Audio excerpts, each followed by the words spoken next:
So, there's this really tense situation brewing in the Caribbean. We're talking warships, sanctions, and a lot of talk about regime change. All of it pointed right at Venezuela. In this explainer, we're going to decode this whole pressure campaign and try to figure out what it could all be leading to.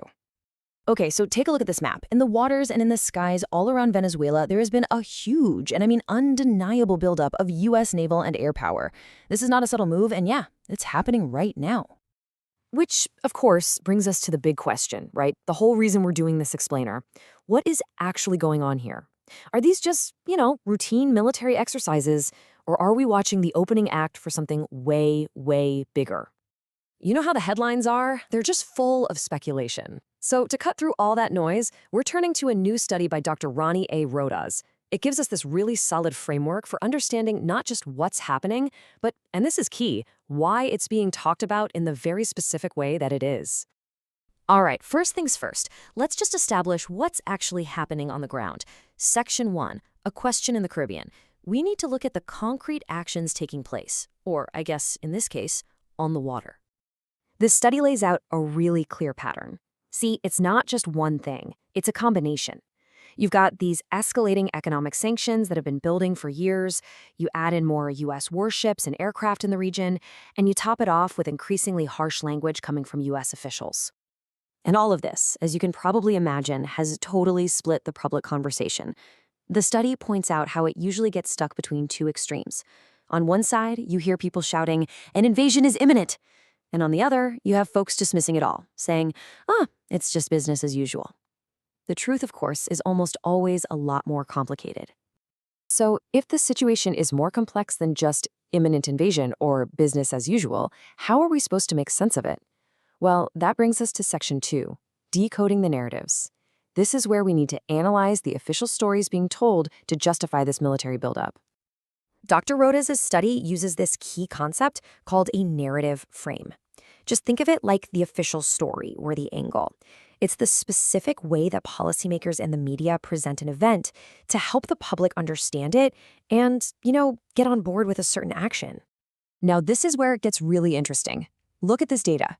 The study actually analyzed 200 different documents. We're talking everything from policy statements to news articles. And it tracked which justifications were used most often. And the number one story? Regional security. Followed pretty closely by counter-narcotics and then democracy and human rights. So what do these stories actually mean? Well, the regional security one paints Venezuela as a threat to its neighbors. The counter-narcotics frame justifies having a bunch of Navy ships around by saying they're there to stop drug smuggling. And the democracy frame, that one focuses on the internal politics inside Venezuela. These are the main stories being used to explain the U.S. buildup. But here's where the analysis takes a really fascinating turn. This whole combination, the military buildup and these specific justifications, it's not new. Not at all. It has a history. And this is probably the most critical insight from Dr. Rodas' work. This isn't some original screenplay. We have seen this exact script play out before, and history has some pretty serious warnings about the long-term consequences. And this just illustrates the pattern perfectly. Look at South Korea after its war, or Kuwait after it was liberated back in 1991. In both cases, the initial U.S. intervention was sold as a temporary, crisis-driven response. But what was the ultimate outcome? An enduring, decades-long U.S. military presence. So the study asks the big question. Could the justifications we're hearing now about Venezuela just be laying the groundwork for a similar long-term outcome? As Dr. Rodas puts it directly in the study, these historical comparisons aren't just academic exercises. They are powerful tools used in real-time debates to either build support for escalating a situation or to argue against it. Okay, so this historical pattern brings us to the study's really powerful conclusion about the present moment. We're in Section 4, living in the gray zone. This isn't a simple case of war or peace. It's something much murkier and potentially more dangerous. The U.S. posture isn't peace, but it isn't open war either.